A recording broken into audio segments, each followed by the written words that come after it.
this is some of the very, okay. Sorry about that. No worries. So some of the very earliest work I did was what I would call sort of street photography. It's like my version of sort of what Robert Frank did, but I was doing it in Utah, and I thought I was getting at like this, specific level of hypocrisy that I saw there, kind of celebrating and also kind of criticizing the culture that I grew up in. After I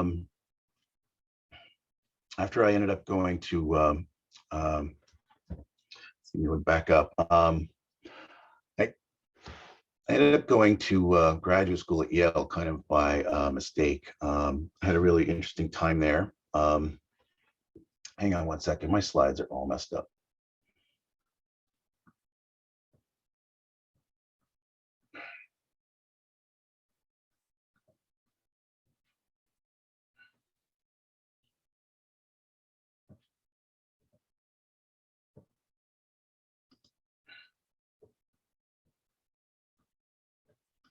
Well, we'll just go with what we have. Anyway, through a weird set of circumstances, I ended up going to Yale for graduate school, and I had an interesting time there. I went from taking pictures out in the world to trying to use the world as a muse to set up pictures. I actually kind of got tired of all that hard work that's required to be out in the world and hunt and look for pictures. And I thought, I'm smarter than that, or I'm better than that. I should be able to, just kind of use my mind and draw from my life and my own life experience. And stage pictures that sort of were a little bit more complicated than what I was, had to wait for when I was out in the street. After I got through the graduate school, I kind of got, I feel like I learned a lot from setting up pictures, but I really realized that working out in the world and working with things in front of the lens as they were happening in real time was actually quite a bit more rewarding. And I realized that I was a bad director, but I still kind of longed for a certain element of control. And so I ended up photographing my younger brother when I was 22 years old. This little guy was born. And this was kind of fun because it was an example of me sort of, understanding and being able to anticipate what would happen, and then also being able to kind of react in real time. I remember one of the ways that our family expresses affection for one another is we would wrestle, and we would have these massive wrestling matches and fights. I remember taking this picture just sort of as an accident during one of those sessions, and I was kind of humbled by how interesting the picture was. It was not like any picture that I planned to take. And it was kind of like an awakening for me, because I realized that I really need to give up on this idea of staging pictures. So this was partially staged, but I moved on quickly to moving back to the world. About this time, I ended up moving to Los Angeles. And when I got to Los Angeles, I was kind of depressed. I just gotten through being at Yale in grad school, and I was very, very confused about what I wanted to do with my life, and also whether I even like photography or not. And so I did this kind of wonderful thing. I tried to take pressure off myself. I didn't really know if I wanted to be a photographer anymore after graduate school. So I said, I'm just going to take a year or two off, and I'm just going to go out into the world, and I'm just going to, point at things and just capture my initial reactions and just sort of see where that takes me. And it was pretty interesting moment, because I'd grown up in Utah and was really used to the landscape there. And I ended up spending 4 years on the East Coast, and something really happened when I moved to Los Angeles. It was, I think, living in those other places, growing up in Utah and living on the East Coast, that really allowed me to start to see something different in the landscape. I was really aware of the history of the new topographers and the man-altered landscape, but I started noticing something that I thought was a little bit specific and unique. It seemed like there was sort of a language that was appearing, that I was actually starting to see in the processes that people used to build and control the land. About this time, I started taking the project quite a bit more seriously. I was using a view camera at that time for the first time, and seriously. And in doing my research, I felt like I was using the right tool, but I also felt like using it as a normal landscape photographer was maybe not the right path. So I did a little bit of research, and one of the things I stumbled across was this amazing book about Walker Evans. It's called Walker Evans at Work, and it basically goes into really a lot of interesting detail about how passionate Walker Evans was about the subject matter, and how he had kind of a healthy disdain for, the preciousness of the medium of photography. Talked about, how he was like really, really, rough with equipment. This is an example of him actually taking scissors to an 8x10 negative and just throwing away the pieces that he wasn't interested in. He worked with a Cook triple convertible lens. And so I think he kind of had an intuitive idea about how to compress and also how to expand space as he photographed. So for the very first time in my life, I actually went to Yale, and like the last thing in the world I wanted to look at or think about while I was there was Walker Evans. And then after I graduated, I kind of stumbled across this book by chance, and it really started to resonate with me. I ended up reading a lecture that Len Gentschel gave about Walker Evans, and his description of this particular picture, which I'm sure a lot of us know very well, in Bethlehem, PA, just kind of caught my imagination. One of the things I didn't realize, because I was remiss in my history, was that this is a really, really complicated picture. It's a picture of of a society or of a whole class of people. And my initial reaction when I first saw this was like, oh my God, it's a gravestone picture, a graveyard picture. What good could that be? But if you look closely at this picture, it is kind of an incredible picture. You see tenement or worker housing on the right, factory store on the left. This is kind of a bad slide, but there's a road, a hill that follows down this street, and the street basically leads to these factories. And so the fact that he was able to stand in a place where he could actually make, this gravestone speak to where the people live, where the people work, where the people shop, their entire lives were kind of mapped out in this one photograph. And all of a sudden I started to realize that this was an amazingly ambitious picture. And, I was kind of humbled, and also kind of ashamed that I neglected studying Walker. Here's another really great example, sort of the same idea, an entire working class population. This is where they live. This is where they shop. This is where they work. This is a road that encompasses like the majority of where these people are going to spend their lives. So the fact that he was so physical with the camera, and also, his kind of political aspirations, kind of boldly in your face, and also, just very beautifully, the story is really beautifully told without actually being, too romantic. The other thing that I realized as I was working in California, at that particular time, I was trying to get a teaching job, and I couldn't get a teaching job anywhere to save my life. So I ended up working construction. And I learned construction as a young person, and it helped put me through college, and I was using it now to help pay off my student loans. And I was a big fan of Lewis Baltz's work, and I was actually working in some of the same places where he'd actually made some of these pictures. And so while I really loved them, I really felt, self-conscious, and really tried to, make pictures that were not too repetitive of his work. And this is work from his book, New Industrial Parks near Irvine, California. And this is one of his projects that just resonated the most with me. I love a lot of his work, but back when he was making these pictures, it was kind of, almost against the rules to make gratuitously beautiful formal pictures.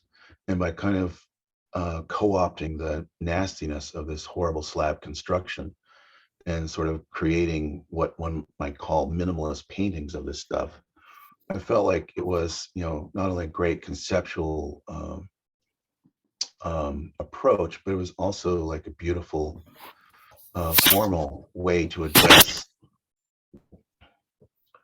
the particular problems of showing beauty and also showing horrific things. The fact that it's minimal treatment of minimal architecture, I just loved it. So I was, really aware. I was treading sort of in the same footsteps, but also, I felt like there was maybe something more that happened at that particular time. Or excuse me, I felt like there was more going on that the new topographers actually kind of started getting at, and then all of a sudden, their work was kind of passe at the time. Another really big influence as I started the first landscape project was Jan Groover. I like Jan Groover very much as an artist, as a as a photographer. I like her very much because she came to photography, after studying painting and sculpture. And she also, I think, thought about using photography in very different ways than most photographers. For her, form was paramount. But what I was specifically interested in is how she used the view camera to co-opt space for her own ideas. If you look at this picture, it has very strange perspective as well as very strange focus. And both of these are elements that are, wonderfully achieved by experimenting with the large format view camera. Again, this is just beautiful lighting, but there's, some fun view camera things at stake here. One of the things that I wanted to do was I wanted to actually use the still life skills that, she had developed and somehow transfer them into the landscape. To me, the landscape was, just kind of an enlarged still life in a way. This is an earlier example of me using the view camera. Here's a picture made with a still camera. Here I am, using some of the view camera's controls to shift the boulder and the wall into, different position from one another. I really became enamored with the view camera and the amount of control that it gave me. Like stealing from Walker Evans and Jan Groover, I really started to take, the entire composition a whole other level more seriously and also take more control. I've started understanding how to make the foreground and midground and background fit together by, lens choice as well as position. So this project, started out in a nebulous way, and eventually a pile of pictures started adding up. It was kind of a gift to just go out and make things and not have the expectations of trying to be a successful artist who's, on to their next brilliant project. And these are pictures from the book that I did with Duke that I was lucky enough to receive the Photographic First Book Prize Award. But when I started this project, I just thought I was kind of going through a bad phase. When I was in Utah, it seemed everyone was a landscape photographer. And like the last thing I actually wanted to do or thought I would be, in my life would be a landscape photographer. But there was just something really compelling about what was going on in Los Angeles. There's this landscape of consumption, but more importantly, what was being done to the land to control it and protect it against nature, to sort of tame it from nature and also to reclaim it from nature. And more importantly, to hold it in place so that people could actually build on it before the rainy season came and washed away all the new construction. To me, I started to see kind of an interesting possible story there. As the pictures started to pile up, I had no idea what the hell to do with them. I knew that I kind of wanted to work in book format. I felt like the pictures by themselves were interesting and sort of told a lot of factual information, but were also still, largely abstract. And so I thought about making a book project early on. I had no idea what to do. I knew that I actually wanted to try and make the systems that were used to control the landscape sort of speak to one another in a larger way within the pictures. And I remember as an undergraduate reading this awesome article about Robert Frank written by John Brumfeld. And in the article, Brumfeld does an amazing job of talking about how Robert Frank was able to change the vernacular of America, the landscape of America, into a set of, personal icons or symbols for his own use.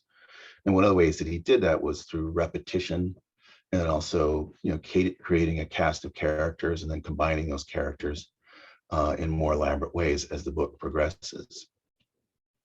Some of the themes that he works with, I'm sure we're all really familiar with this, were cars, politics, race relationships, civil rights, cars and death. And so in the first parts of the book, we see him introducing these elements sort of as single pictures. But as the book progresses, he starts to put more and more of, let's say, his cast of characters or his symbols, his icons. He loads them up more in each individual picture. Here we have older people, looking into the abyss as a car floats above their heads.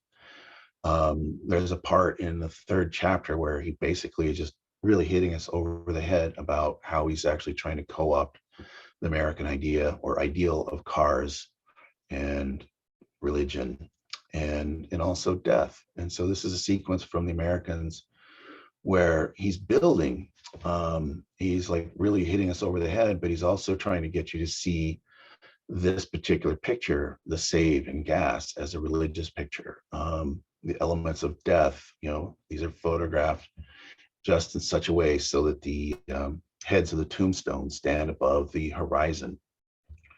So I remember these pictures, and I remember reading about how he did that. And, I was kind of ashamed to be so greedy to try and figure something out, like, to try and do something like that with my own work. Here we are seeing the cars worship Hollywood, St. Francis blessing the gas station. So my self-assigned task was to try and figure out how to sequence and edit a book so that, these beautiful yet horrible looking elements of controlling the landscape spoke about what was necessary, to develop the land. And one of the things that was really cool about this project is I really didn't have any expectations, and I wasn't that good with the view camera. And because I was working construction sites, I could actually, I made this picture probably 3 or 4 different times until I finally got, what I consider to be, good or close to what I was actually trying to achieve with the picture. But being able to kind of watch these different environments grow, they kind of became like my evolving still lifes, if you will, or stage sets perhaps. And by being able to rephotograph them several times and kind of understand what I did right or did wrong, I had a great time sort of teaching myself about this subject matter, as well as how to use this really complicated camera. A lot of the pictures are showing hillsides recently groomed or removed, the foliage removed, and then these sheets, or it's called jute cloth. They're basically huge bales of carpet. So the water's diverted, the hills are carpeted, it's protected so that when the rains come, the development won't wash away. I was also sort of slowly picking up on this other element that would pop up later in the work, Your Mountain is Waiting. And when I ended up going back to Utah to photograph. When I first started photographing in Utah, one of the things that was kind of against the rules for me as an artist or as a photographer was I really didn't want to be like the rest of the landscape photographers that I knew in Utah. And I basically, really tried to make every picture so that it did not include a mountain horizon. But as soon as I started realizing that,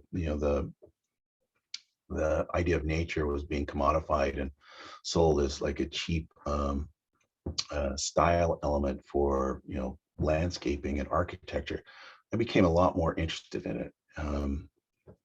Yeah, these are pictures from that first book, and really trying to explore how people, develop the land, or what is required for developing the land. This picture was a very specific nod to Joe Deal, who actually was teaching at RISD for a while.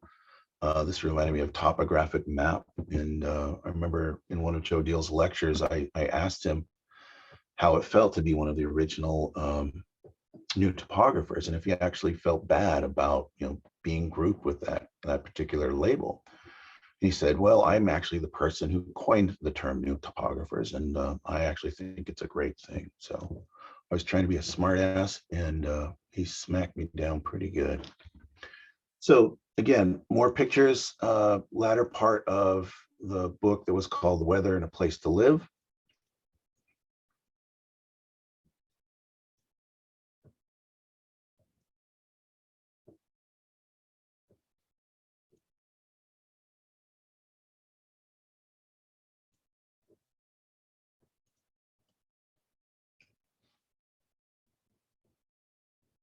One of the other things that I found sort of fascinating and tried to, make a longer investigation into was this really strange looking extruded curbing for landscaping details. Um, One of the things that started catching my eye towards the end of this project, which shows up in the latest project, is the way that people are um, paying homage to the landscape that they've just paved over. And one of the motifs, or rather I saw a lot, were mini sculptures or mini replicas of the landscape, but with these very strange decorative elements.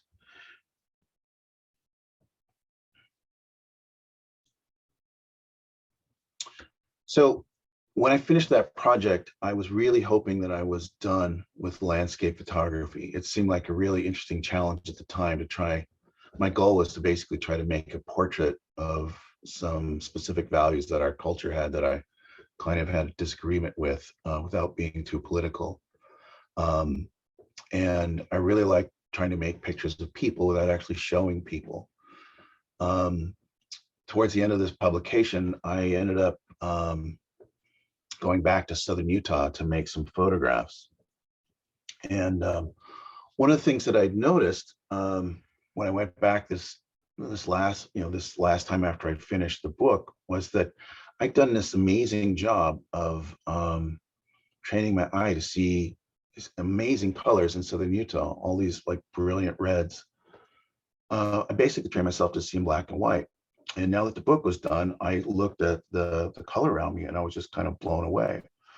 I noticed it was interesting because it was kind of monochromatic. It was mostly red, but the color, I was just kind of amazed that I could ignore it for so long. And so I started out very simply just trying to investigate whether there was another chapter with this book. And then I kind of picked up on some of the threads that I'd hit on earlier about people making, stages, homage, dioramas of the larger landscape in their own individual yards as a way to pay homage to nature. It occurred to me that one of the ways that people showed their appreciation for nature was buying like cheesy crud to put in their yard. So I'm just going to go through one of the early edits of this particular book, and I'm happy to take some questions at the end. A few of these pictures are actually in California. This is Six Flags.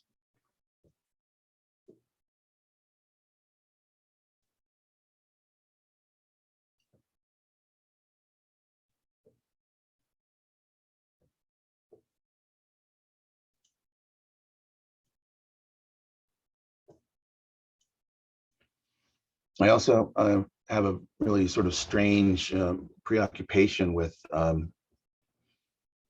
garbage day, or trash pickup day, if you will. Um, I remember in my early days in California being out in Valencia, and I was working on a job out there, and all of a sudden one day I looked around in the suburbs and I realized that something was very different. Most of the houses there looked, unbelievably alike, but all of a sudden something was different, and I realized that it was garbage day, and that was like kind of the only day of the week where things changed dramatically in some of these planned communities or suburban communities. And so celebrating garbage day or investigating it became like a strange small obsession.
Some of these are actually outtakes.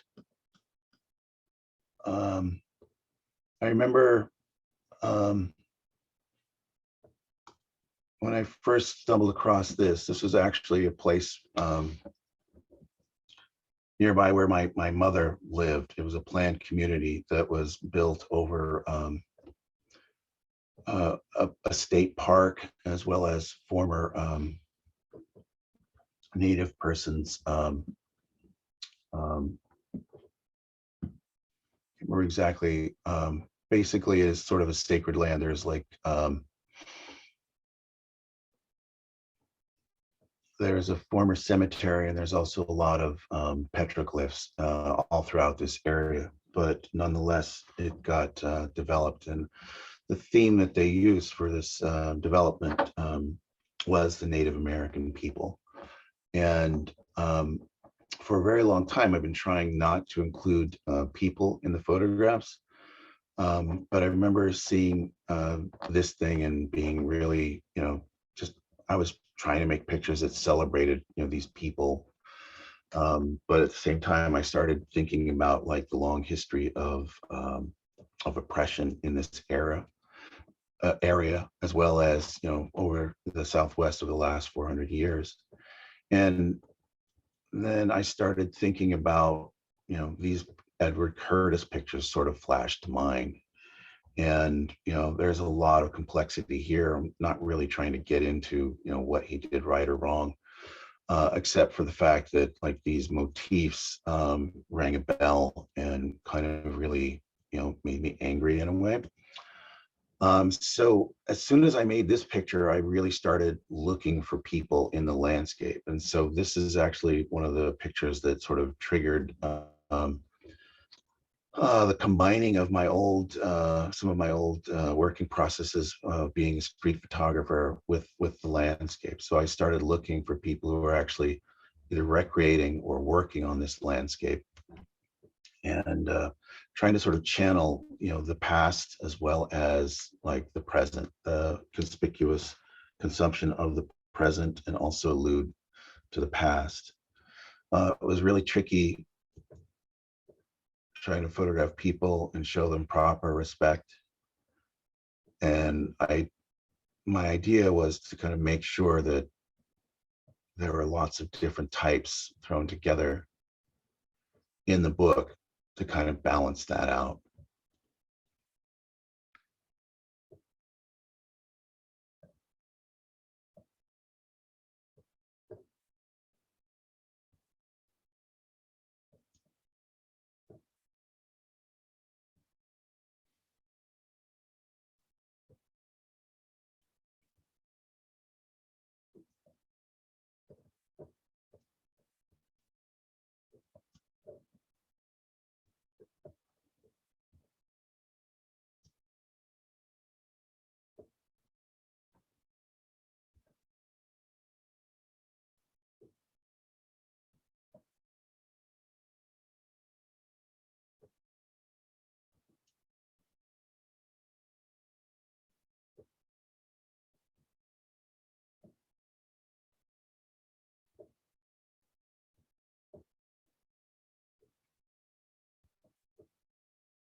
Okay, and that's the last slide I have. I'd be happy to take some questions.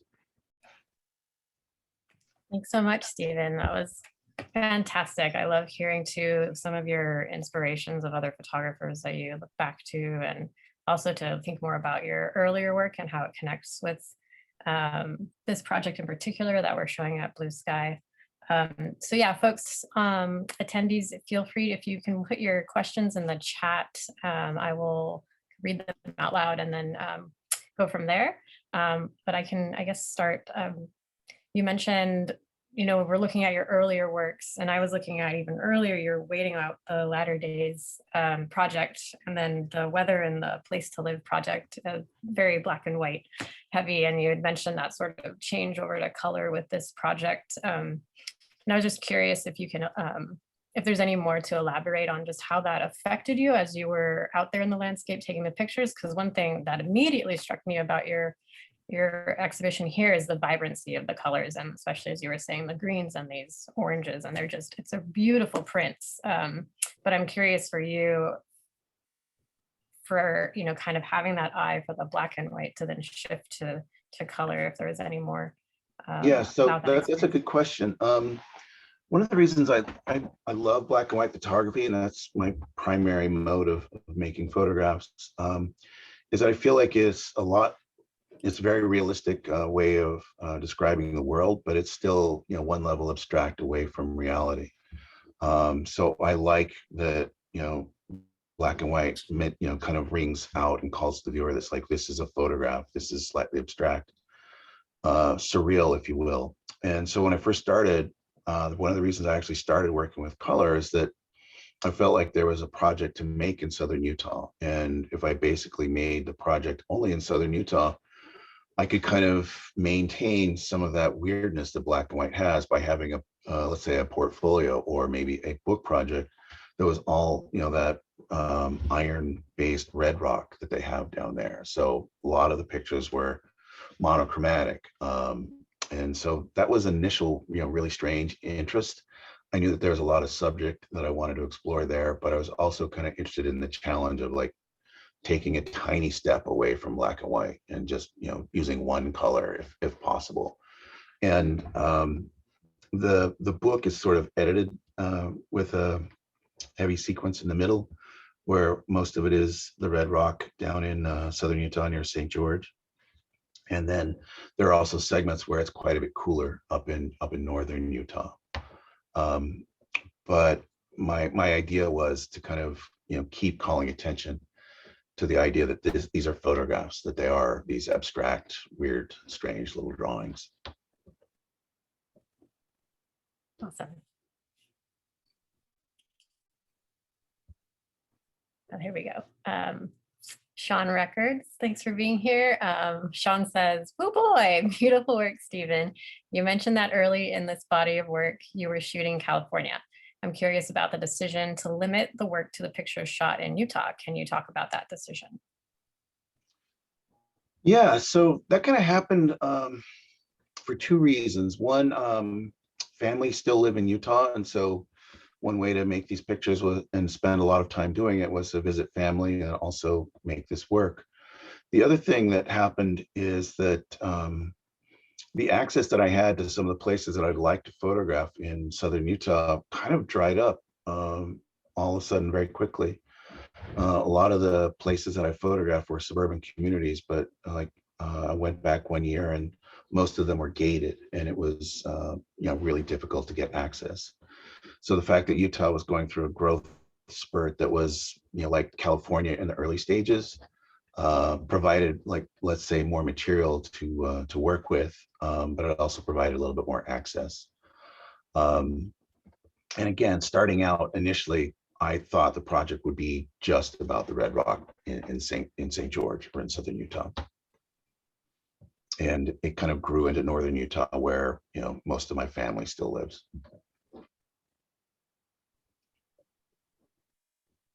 Thanks, Stephen.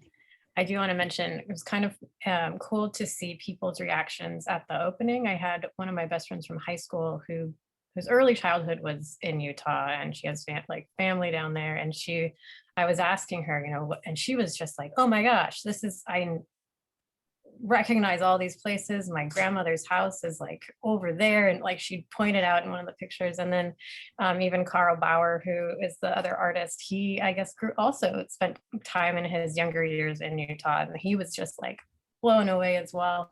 And I guess my own question to this is, I think it's interesting, our sort of where we grew up, I think, has a really big impact on our kind of psychological selves when we leave those areas. And I'm curious if, because you now have spent a lot of time on the East Coast, if you kind of feel that drawback sort of because of your upbringing?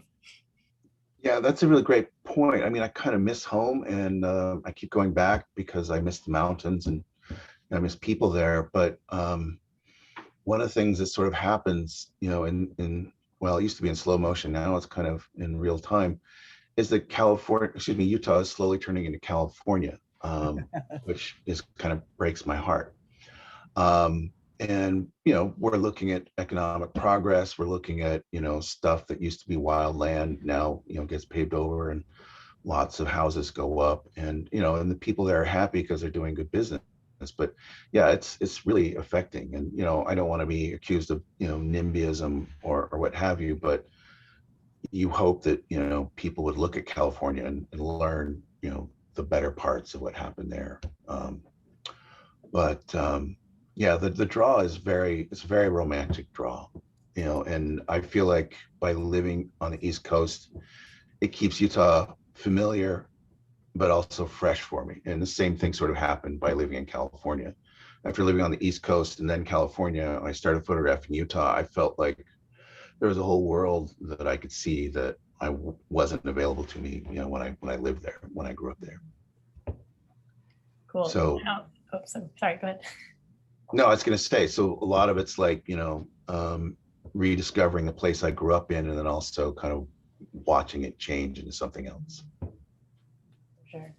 And Sarah Meadows has this, we were on the same wavelength, Sarah. You have a similar question, but go a little further. She says, hi, Steve. Has living on the East Coast for so long affected how you feel about making this work? Do you ever feel pulled to photograph other landscapes? Yeah, that's a great question. I'm having a really hard time trying to figure out what to do with the landscape here on the East Coast. I've got several smaller projects cooking, but I feel kind of rooted in Utah. It's like I've kind of figured out a voice of like how I like to talk about what's going on out there. And part of this is also laziness on my part. One of the things that's really great about driving around in a lot of the West is that you can actually sort of see what's going on. If there's an area that you think you might want to investigate, you get up high on a freeway and it's like, oh, let's go over there. Whereas on the East Coast, everything is, kind of awesome, but also everything's hidden behind the green curtains. And so there's a certain kind of familiarity that I have, and also, way of looking out in the West that just kind of ends up being a little bit more productive for me. But I am still working away on the East Coast. I've got a couple projects, that are brewing, but it's very different. And I'm trying to kind of bring my Utah upbringing to the East Coast and see what I can make with that. But it's still a little bit on the back burner. Cool. And thanks, Sarah, for that question. Paolo Morales asks or comments, much of your earlier work involved photographing people on the streets, like in Waiting Out the Latter Days, your work in grad school. Are there any changes or differences in the way you interact with people when photographing for Our Mountain is Waiting, or Your Mountain is Waiting? So that's a great question. This work evolved into a really fun project because one of the things I didn't like about photography was having to be hunting for material all the time. And so when I started realizing that I wanted to put people in the landscape, it gave me a little bit more to look for. I started looking for places that I thought had a really, that were tableaus on their own accord, perhaps without people. And then I started looking for places where people interacted and people gathered. And I ended up finding a lot of places that I wanted to revisit, and hopefully I would come by when people were interacting on the landscape. And then other times I'd find people interacting with the landscape and just pull over and start talking to them and try and photograph.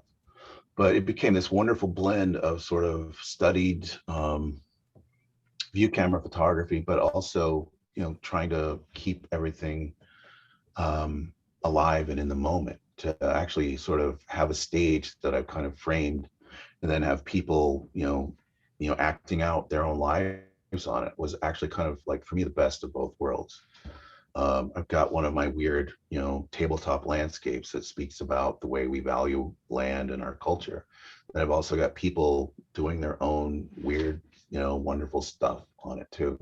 So in that sense, I got to be kind of a creative, set designer, and to some degree, I could be the casting agent. But I just found it really useful to try and look for interesting spaces that spoke to me. And then also I would basically treat them like my or my tabletops. I would go back a lot. I would make these long looping tours, throughout the entire state of Utah, and kind of checking on spaces that I thought, would be interesting under different lighting conditions, or if other people doing, God knows what, were interacting with the place. So it was a way for me to kind of, stage craft, and also, be surprised by things happening in real life. I'm also curious, kind of on that question, since you are using a view camera, which is a much, more time consuming, slower process. When you are interacting or taking pictures of the tabletops with people, are you connecting with them and explaining who you are, or being a little more stealth? It really depends on the situation. I try and be as friendly as I can, and one of the things that I've discovered is if I use a wooden tripod, people think that I'm from the survey crew, and they're not bothered by me. And they're like, what kind of building's going up next? I'm like, I don't know. But but I'm also happy to, share my pictures with anyone, and also talk about what I'm doing. Like when I've been photographing young people, if I see, like, there's a couple pictures of young people interacting on rocks and whatnot, I go find their parents first and say, this is what I'm doing. Here's my website. Here's my card. Here's my ID. I think this is wonderful. Would you mind? I'd be happy to share pictures with you. So I try and be as honest and discreet as possible. And also sometimes I just know it's a little bit better just to kind of try and be respectful and just do what I got to do. And if it comes up, then I'll engage everyone, and be direct and honest with them. That's great. Oh. Thanks for answering that. Matt R comments and asks, hi, Steve, fellow Utahn here. How are you received in these suburbs when people notice you out there and with the camera? So there's kind of a similar question. Having grown up in these types of places, one can feel alone, but also like everyone is somehow watching at the same time. Yeah, I mean, being a photographer is just really different than it was, 20, 30 years ago. Social media has changed everything. I get a lot more people coming up to me and asking me, what the hell I'm doing and who the hell am I working for. People either think I'm private detective, or an agent from the insurance company or the bank, or that I'm a pedophile. Sorry.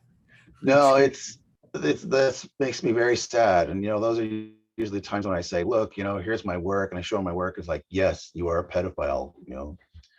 Sometimes it's hard to change people's minds. Yeah, I find that I used to carry around a version of my work on an iPad and show people.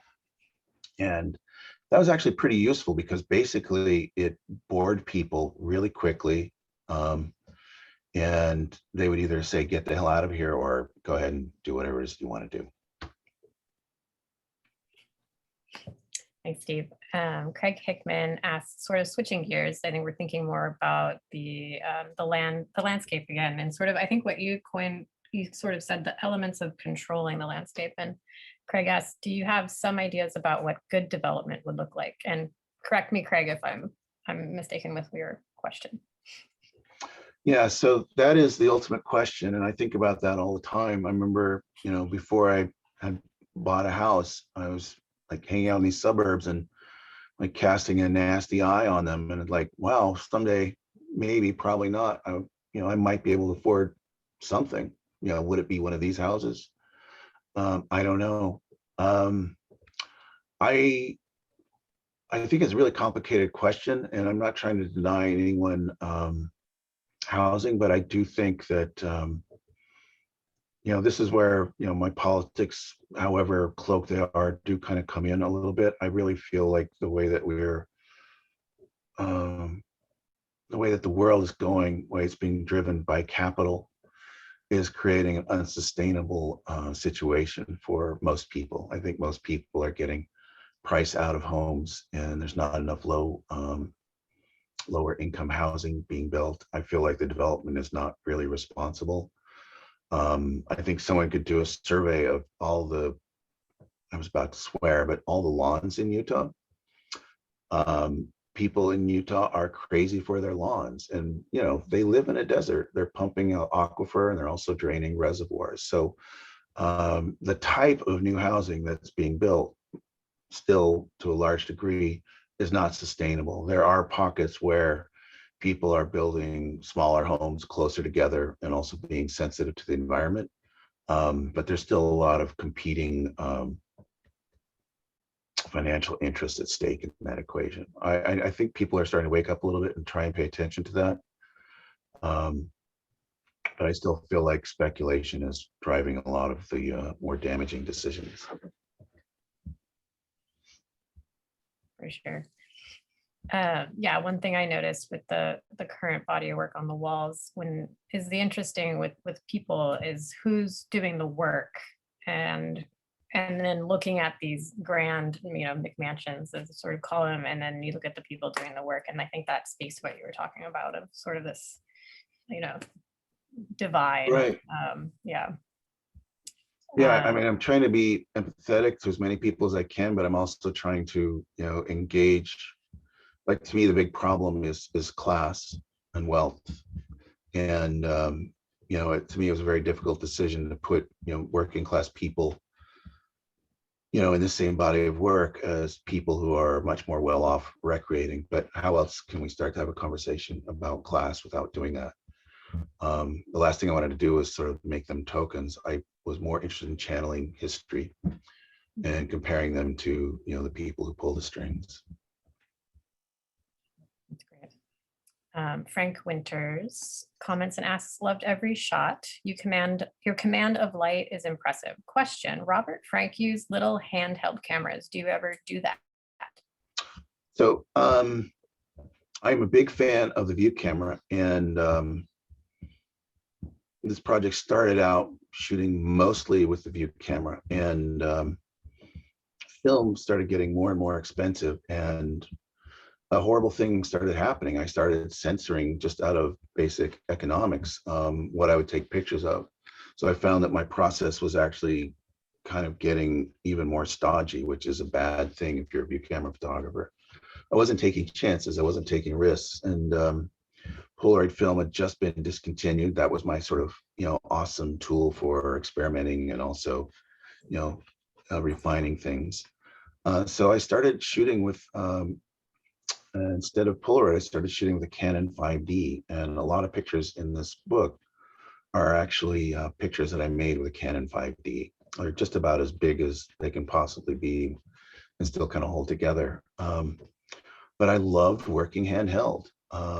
Later on, I ended up getting I'm always trying to get the best of both worlds. I ended up getting a tilt shift lens for my digital cameras. And what that was is basically a fancy lens for a DSLR camera that allows you to use front rise and front fall, and also to use front tilt. So, I could kind of work quickly like a handheld photographer, and I could also get everything in focus like a view camera photographer photographing the landscape. It was kind of ideal for a while. So I was using a handheld view camera that was a DSLR for a while.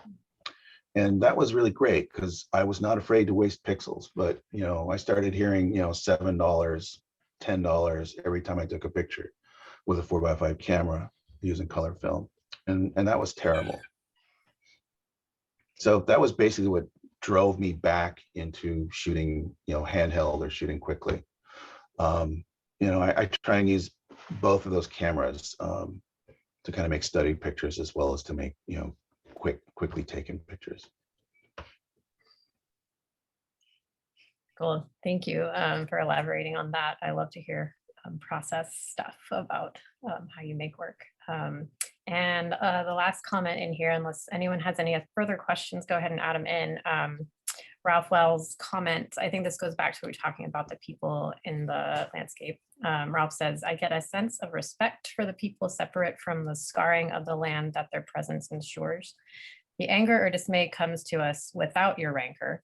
I appreciate that gaze that gives the viewer a rich and sophisticated picture and something to think about. So, Wow, thank you. That is awesome. Thank you. but yeah, if anyone doesn't have any other questions, we'll leave it open for a little bit longer. But yeah, Stephen, thank you so much for your time today, and also, yeah, for putting in such a beautiful exhibition here at Blue Sky. It's really a treat to see the work in person. So I hope if folks are able to come to the gallery to see the work, it definitely made a big impact on me when I was starting to take your work out of the portfolio box. It was kind of like, whoa. So it was very cool. So thanks again so much. My pleasure. Thank you. Yeah. It looks pretty quiet in the chat. So thank you everybody for being here, and thank you for all these wonderful questions. And yeah, thank you, Stephen. And yeah, keep your eyes peeled on what we're up to at Blue Sky. We've got some great upcoming shows. Next month, we have Rachel Popo and Sonia Lindsay. And yeah, check out our website for our upcoming. And yeah, hope to see you all here if you can. And Steve, yeah, hope to see you in person maybe one day. We can. Yes, I'm really sorry I couldn't make it out, but I will. Super. Okay. All right. Thanks, everybody, and have a wonderful night and rest of your week, and take care. See you.